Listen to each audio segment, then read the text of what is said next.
Semare koden prayetna semuriris semuriris seka kale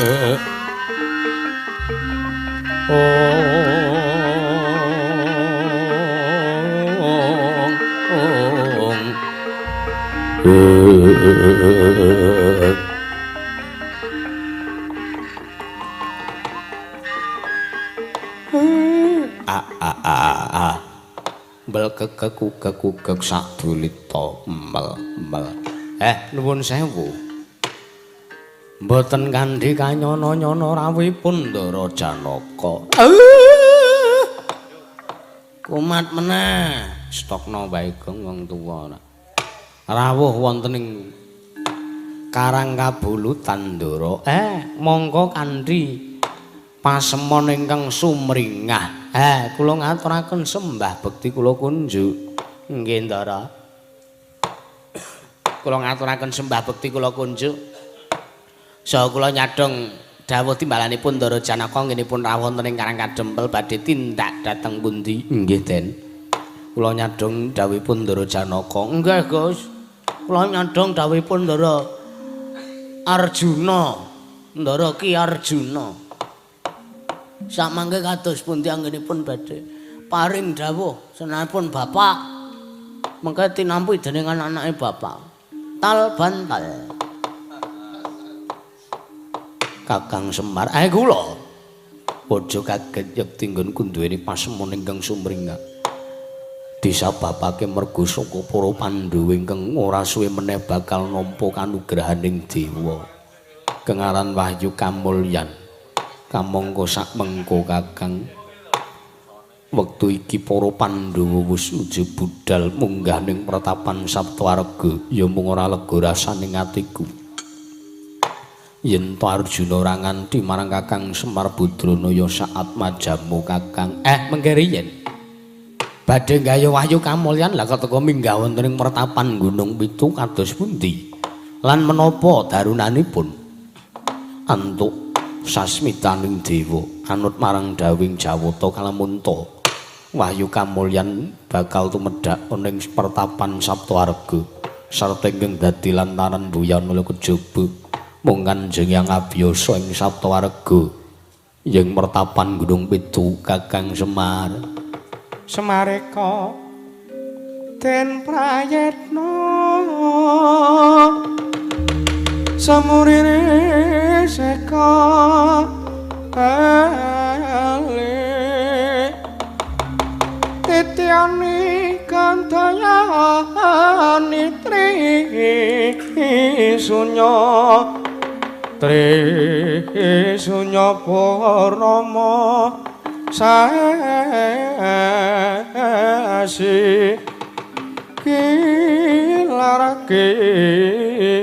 kilar sumedyan aneng tengahing latar beleng ana lintang Bima Sekti.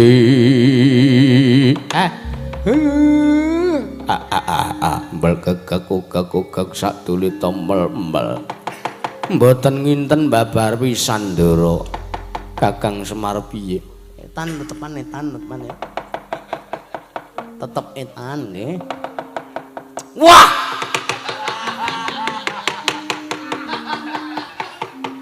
Coba. Kowe ngopo? Ora apa-apa. Coba, Oscar Osis. Apa kok gumyak-gumyak kirangan iki anak kula. Ah nggih, kula namung sendika ndederek. Kula ora arep kokean bebangal. Monggo kula dherekaken ndoro. Ayo Kakang Semar tak dherekake. Nah. Mulat mara senggal sunai semira kang kamanungsan.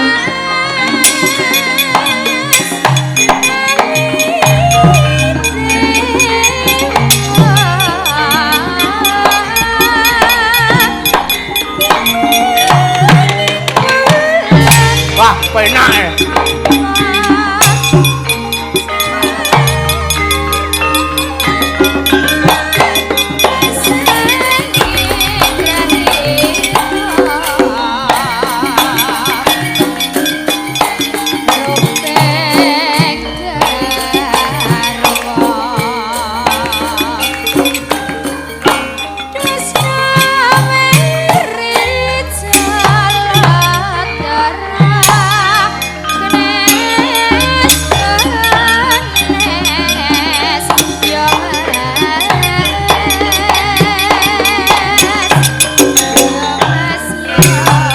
Wah, jan ora nyono ora.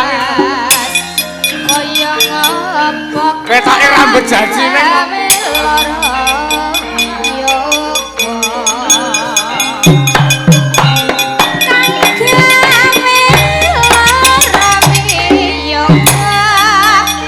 Tinon lerka konang surem sorotetan padang.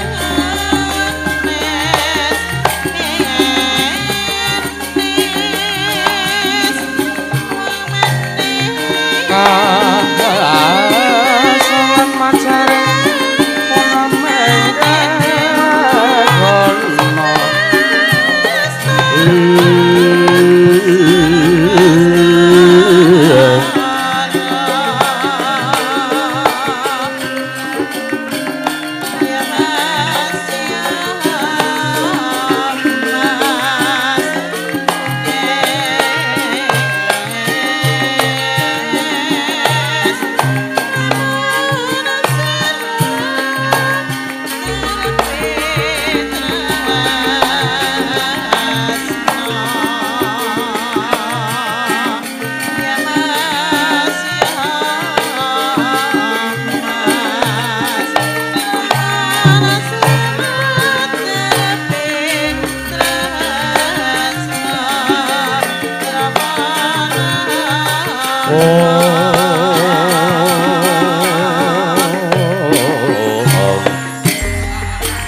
Rama Buantere.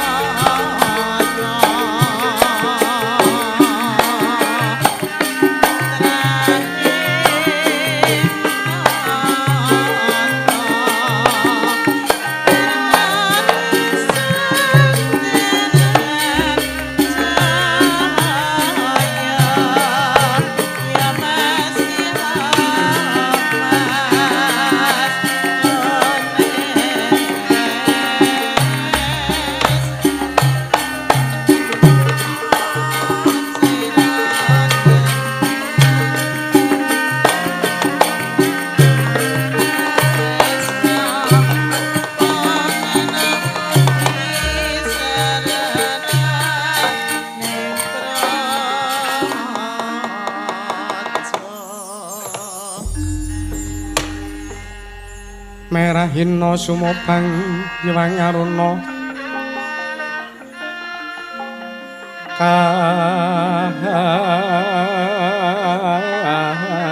tinetraning uga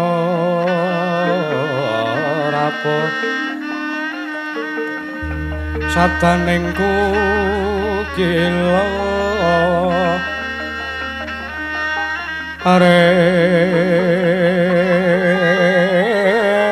renganikara saketar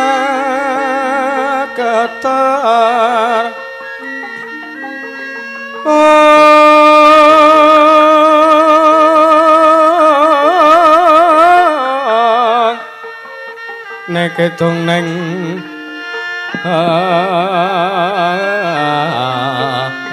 akung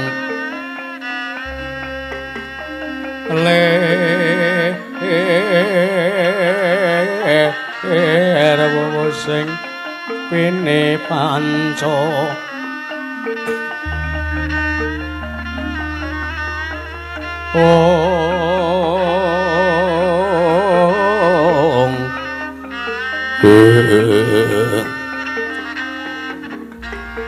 pepetoking ayam wana marak manguwuh ing pagakan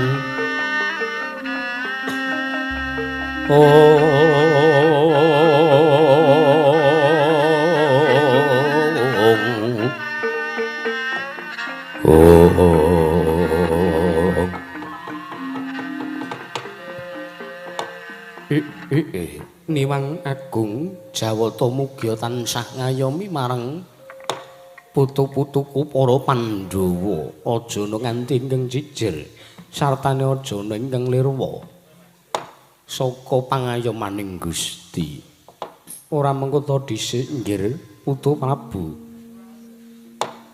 Prabu Puntadewa Putu Prabu Darmakusuma nun amit masang Kalimantabe tinebena nyila duni dumawing tawang towang linepatna saking siku dendaning Ubathara nun mangke Kanjeng Hyang sewu lepat aturipun keng wayah pun Darmakusuma kula tadah wadana teka sowan kula kapiji wonten ngajengan paduka Kanjeng Hyang ing Saptawarga Kanjeng Wiyasa ya nggih kula Putu Prabu Puntadewa padha kanthi raharja sak sowan sira inggih Kanjeng Hyang wilujeng sawanipun kang putra pun Puntadewa mboten manggalangan setunggal punapa kepareng kula ngaturaken sembah sungkem pangabekti kula kunjuk sandhaping pepada paduka Kanjeng Hyang Wiyasa ing Saptawarga ya nggih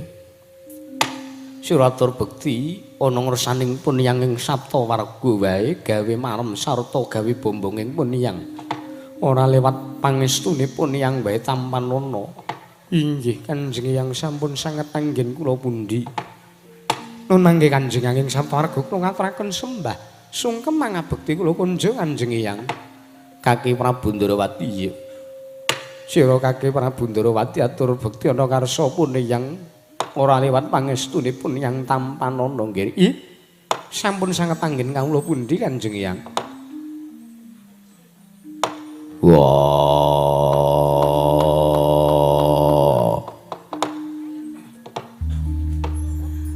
Biasa kakekku biasa aku ngaturke basaku katura nggonku sowan ana ngarsamu biasa kakekku ya ora kudara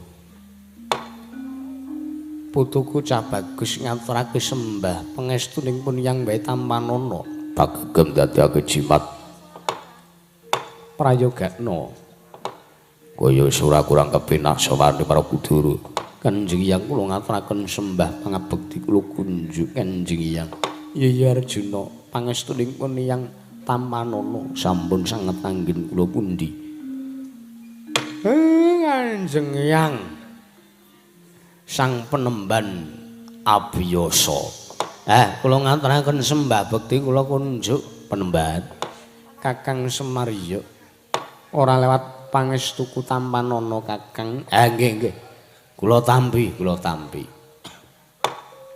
nun mangke Kanjeng Hyang Sewu lepat aturipun ingkang wayah pun Pandhawa kula nyuwun pangapunten karana kula wantun sowan ngabiyantara wonten ngarsa Paduka Kanjeng Hyang Wiyasa wonten ing mertapan Saptawarga Kanjeng Hyang sayekti sowan kula namung nuhoni dhateng punapi ingkang dados sasmitaning Jawata miwah wangsiting Bathara bilih sakmangke para Pandhawa keduga kedah mapak tumuruning kanugrahan ingkang aranipun Wahyu Kamulyan kamangka miturut pangandikanipun Kaka Prabu Indrawati anggenipun nampi sasmita saking para Jawata Paduka Kanjeng Hyang Wiyasa ingkang sakmangke keduga dados lantaran tumedhakipun Wahyu Kamulyan dipun tampi dening para Pandhawa menika Kanjeng Hyang Puntadewa kula wonten dawuh yektine panjenengan ingsun sartanipun Hyang ora kaget merga pun Hyang uga wis nampa wangsiting dewa kalamunta pun Hyang bakal dadi lantaran tumedhak ing Wahyu Kamulyan mula kang saka kuwi sakmengko pun Hyang nyumurupi praptaning para Pandhawa kaya-kaya pun Hyang wis mangerteni luwih dhisik sadurunge winarah sadurunge para Pandhawa sowan mrene pun Hyang wis bisa mestheki yen to para Pandhawa bakal sowan sartane bakal prapta ning pertapan Saptawarga. Inggih Kanjeng Hyang. Iya. Wah, banjur kepiye abiyasa kakekku? Nggone para Pandhawa duwene lakon kepengin gayuh marang Wahyu Kamulyan sampurnaning lakon aku kudu piye sartane apa ingkang kudu ditindakake lan dilakoni dening para Pandhawa. Werkudara ana dawuhmu apa? satemene seranane wong gayuh wahyu mono mung kudu lerem sartane kudu saktata lan kudu menep kang dadi rasane. Yo. Merga wahyu mono ora bakal jenak anggone mapan. Ana anggane titah kalamunta titah mau leteken marang dedusan, leteken marang tumindak nista. Ngono biasa kakekku. Iya. Mula kang saka kuwi Puntadewa putu Prabu Darmakusuma kula wonten maring adhawa Kanjeng Hyang Penemban. Nggih mangsa ngelak wanci. Ayo. Sakmengko wis titi mangsa, titi wayaning mangsa kala wis nekani, dewa bakal matedhake kanugrahan ana ngarsaning pun Hyang ya ana ngarsaning para Pandhawa. Nanging saru dinulu yen to ngasi dewane prapta rawuh ana ing pertapan Saptawarga. Lajeng serananipun kados pundi? Ayo. Pun Hyang kanthi manjing alamantara sowan ngersani Sang Asih Pranaya Sang Mahardika ngratnggir Puntadewa. Wiyasa abiyasa kula wonten timbalan Maduka pukulun Asih Prana.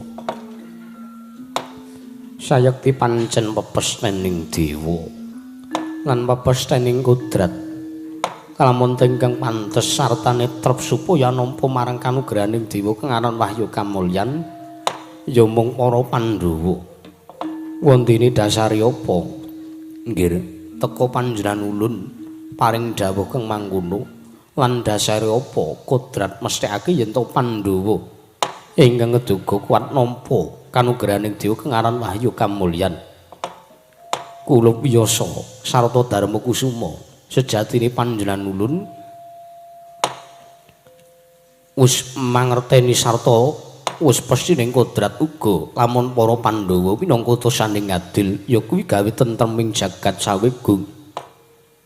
Mongko mulyane wong urip ana ing alam padhang mono lamun tambaya sinar tan tentrem atine ayem penggalihe tan wurung ngomong bakal mboya bisa nggayuh marang ingkang winastan Wahyu Kamulyan ya mulyaning lair ya mulyaning batin.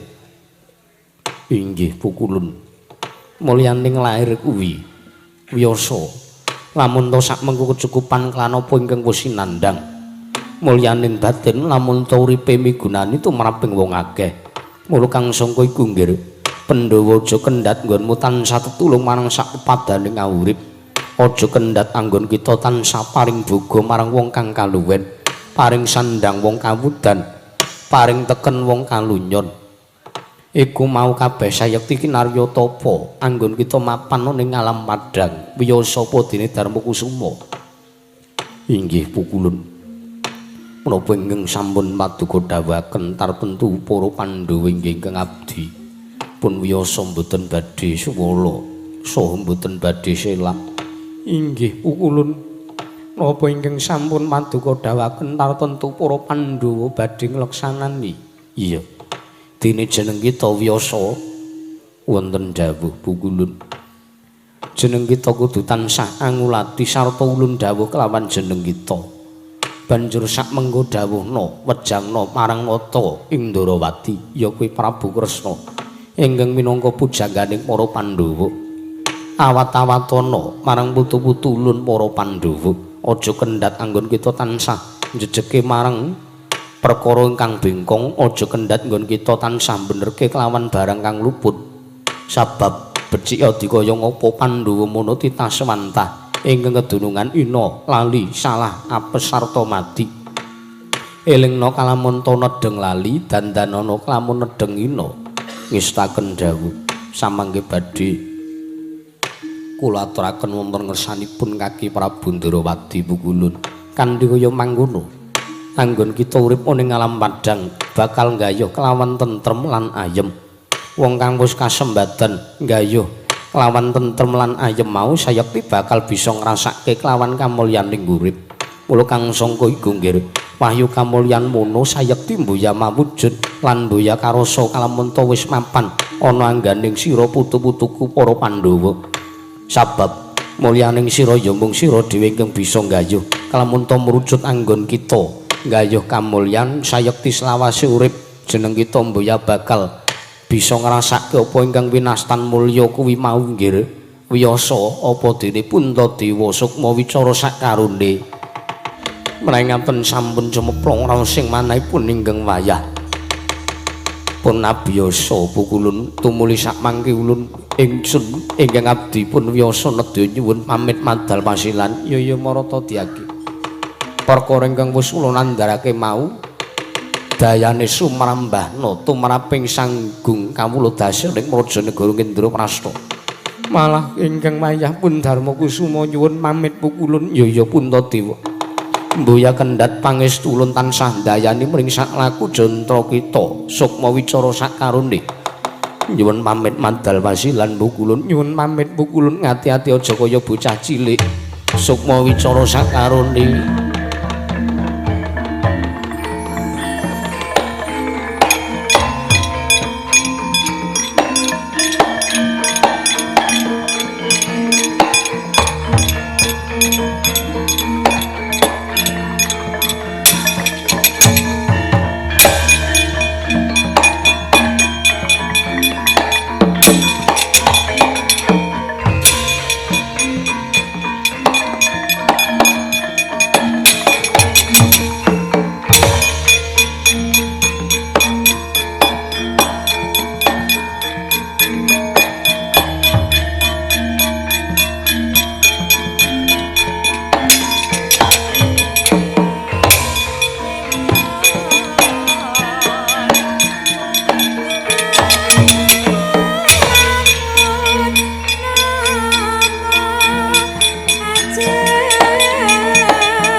Semar. Pripun menemban? Kowe iki ya gene. Wonten pangaribawa ingkang ageng.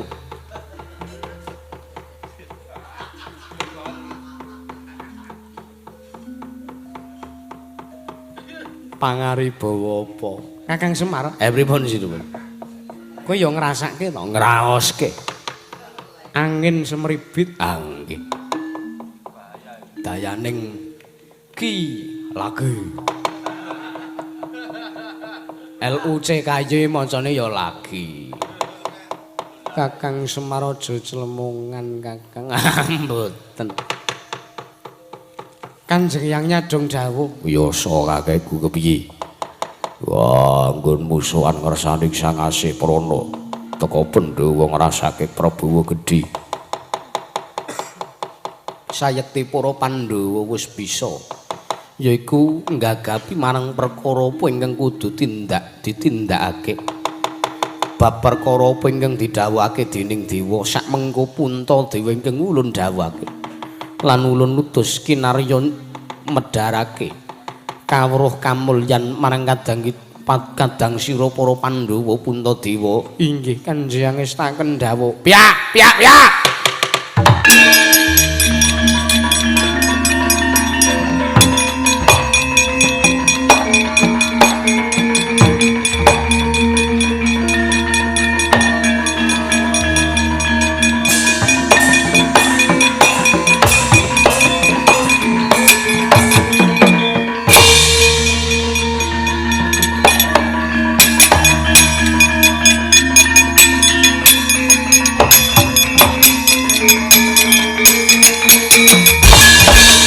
Ngaturaken ketiwasan wonten ngersanipun Sang Sinuwun.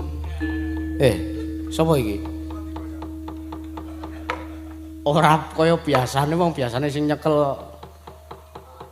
wurung kei lulang ki udu iki kok.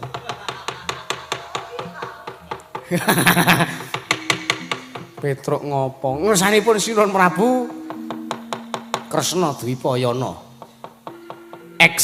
Kresna Dwipayana. Sinuwun Prabu Kresna Dwipayana dongkol mantan. Kowe iki ngopo? Dadi ratu iki rak ya wis mbiyen. Lah nggih riyen. Nuwun sewu, Mbak. Petruk ana apa? Ngaturaken ketiwasan wonten ing pertapan Saptawarga wonten pawongan ingkang ngamuk. Sapa Petruk? Wah, singgilane pokoke eling ngamuk. Sapa-sapa dicokoti, Mbak. Sapa Petruk? Kirangan wong ling tawa karo kena gigi wang kembali ngono. Nek kok sapa-sapa sidane dicokoti kula ya ora adong. Sapa Petruk ingkang ngamuk punggung? Sapa Petruk? Wah, sapa Petruk? Ingkang ngamuk ning pertapan Saptawarga sapa-sapa dicokoti. Sapa Petruk matura? Sapa Petruk? Nuwun sewu Ndara Werkudara. Iya. Nek kula matur napa sampean mboten duka? Wah, ora. Sumpah? Sumpah. Mugi dados ning kamuningan menawi.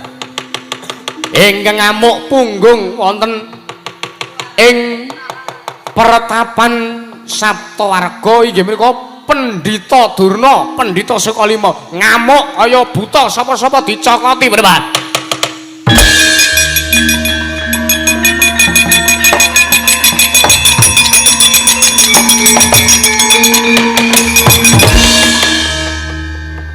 Lara apa Werkudara? Oh. Setengah mati leh mumbelani Begawan Durna. Ih, mbok telpone diangkat kae. Alarme sapa ya ini kok klunter. Apa Kresna? Saiki patrape Begawan Durna kaya ngono apa kira-kira Durna ki pendhita sing pantes Sinudarsana? Ta elekne. Alon.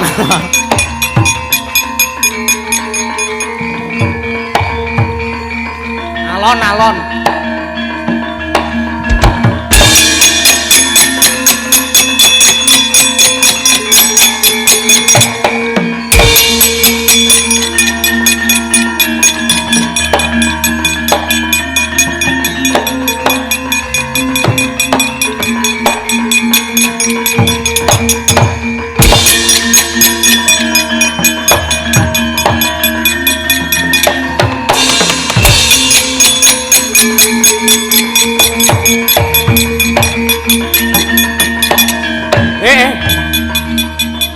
Sorry, Kang. Sorry.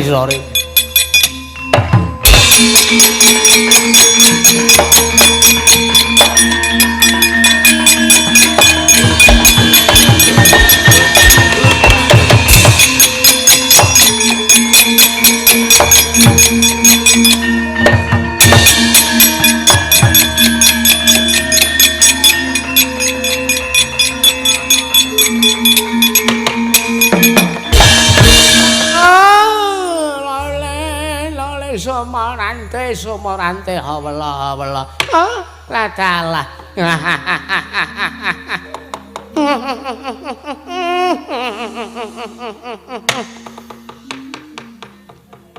motar kowe motar anak-anak Pandhawa do kalah ora ana sing iso ngalahke karo dayane Begawan Durna aku nek wis wujud kaya ngene aku nek wis iso nyokot kaya ngene sama-sama tak cokot Sapa-sapa tak mut. Sapa-sapa tak goni lambe, pakai mulut. Mutar kabeh. Ora-orane ana sing iso ngalahke karo Begawan Durna. Tak sawang Werkudara tak cokot mati kowe le.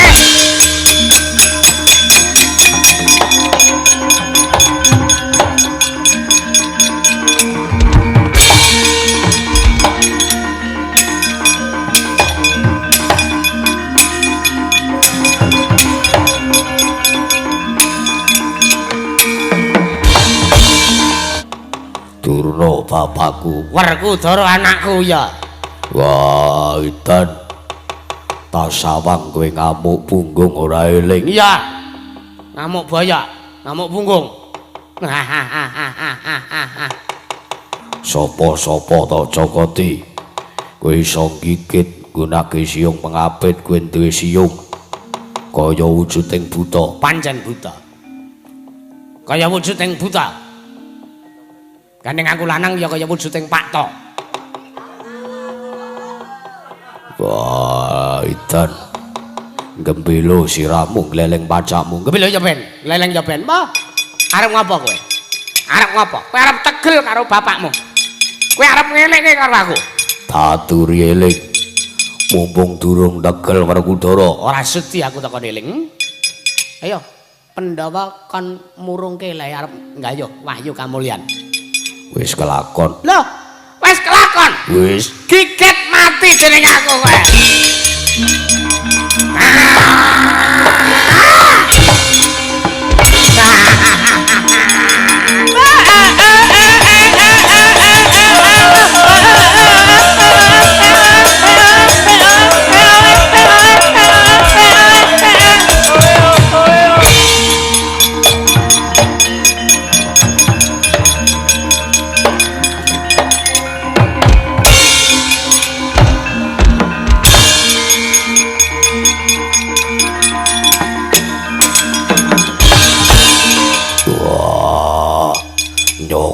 Kupingku panas awakku. Kowe arep ngapa kowe? Kowe arep tegel karo aku. Tegelnya, tegela. Ah, mati.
Piye Werkudara? Mbek. Loh, mbek-mbekan piye? Wah, edan jebul Durna digdaya. Wedian. Digdayane Durna kepiye? iso nyokot tak tegeli tak dugang ida wah ora gepeng ora mati ora kalah malah aku digetak dicokot kupengku kiwa tengen panas awakku nglumpur aku Randidaya Kresna wiladala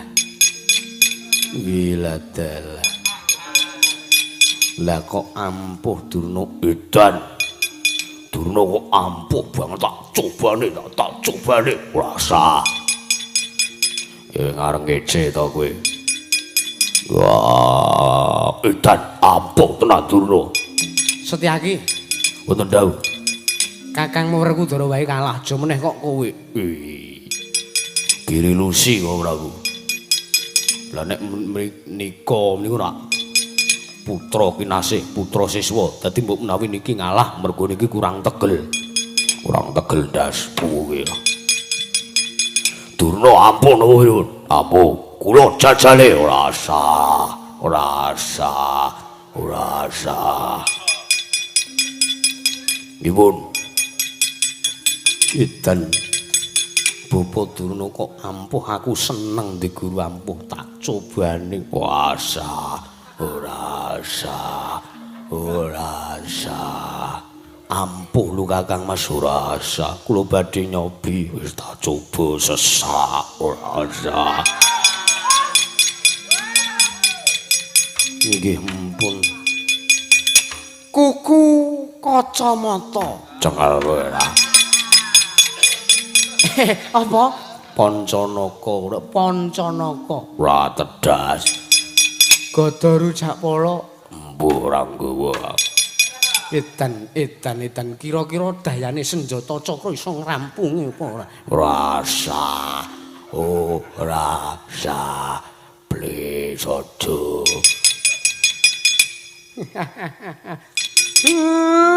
jajal ora sah kowe mung areng ngece karo Werkudara ana ndi guru ampuh nek cara kula nggih jajal Kakang Semar pripun Werkudara wae kalah aja meneh kok kowe kula niki dewa lho oh iya ya Kakang nggih kula kalih jenengan majeng bersama monggo sareng-sareng iya Kakang Wisnu karo Ismaya mungsuh Durna kira-kira sing menang sapa ora sah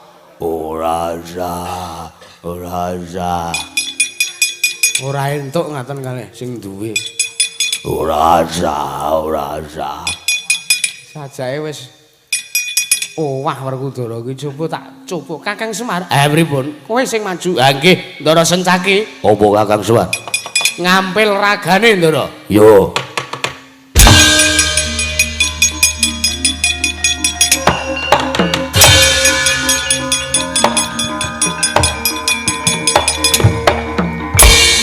rasa lu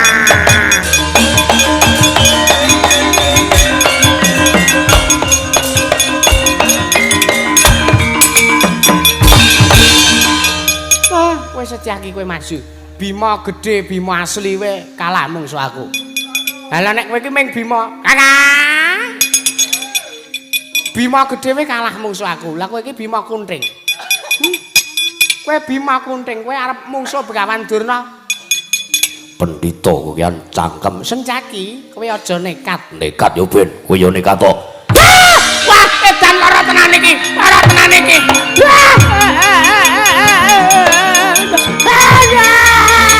piye iki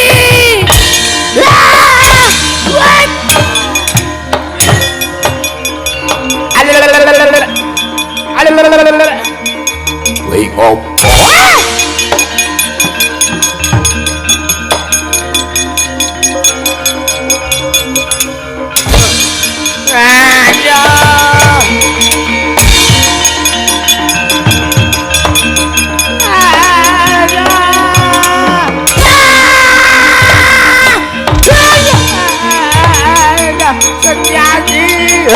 Do Melayu.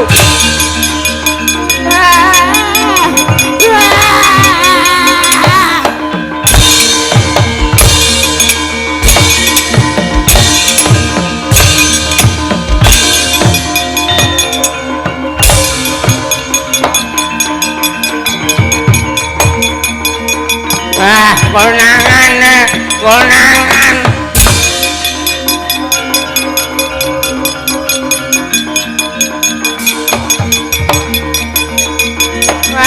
Konangan, konangan, konangan.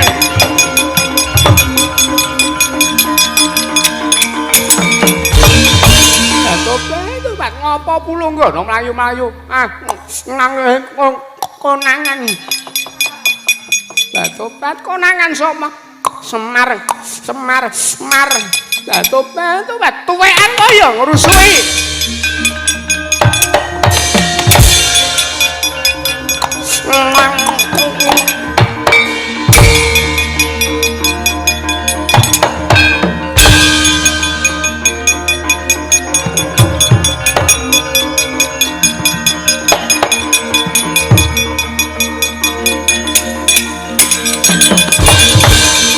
Mareka den prayitna semurire eka bali dityani gandayani Trisunya Purnama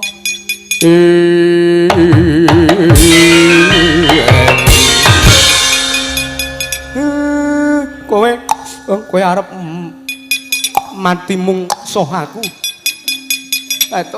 Itu bat Kakang badhe mentala dhateng kula. Mentala wae.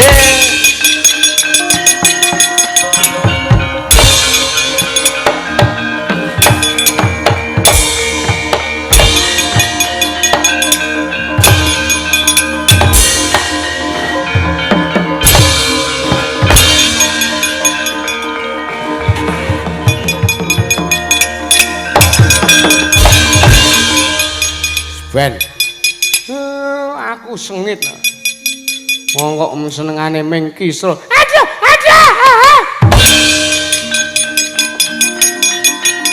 Ayo.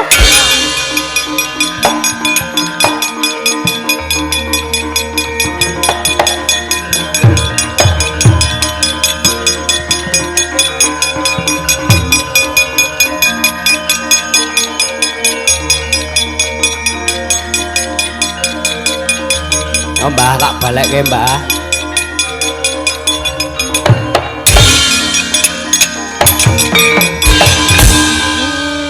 Semaput ora eling. Ben. Perkara enek apa orane ambulan sak karepmu. Wong senengane gawe kisruh. Nika dirampungi bapake. Yo. Wah, kleru. Durna bapakku. Wah, kae Kurawa dampiang golek kowe. Tak uncalke tiba Sukalima ben ora semaput meneh Durna bapakku.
Matur sembah nuwun.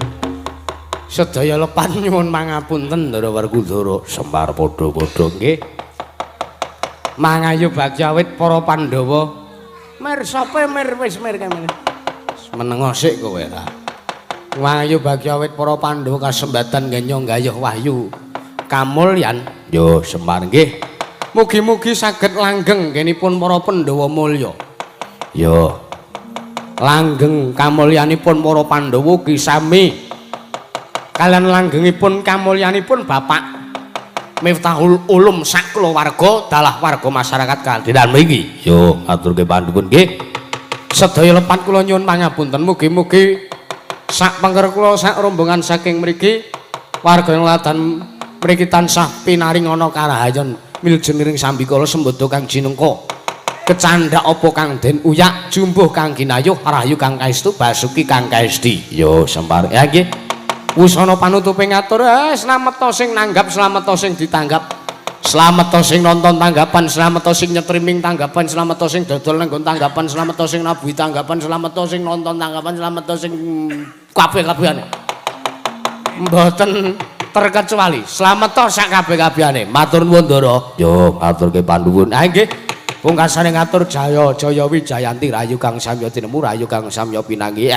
Pun tutup korining Gutha Kandara.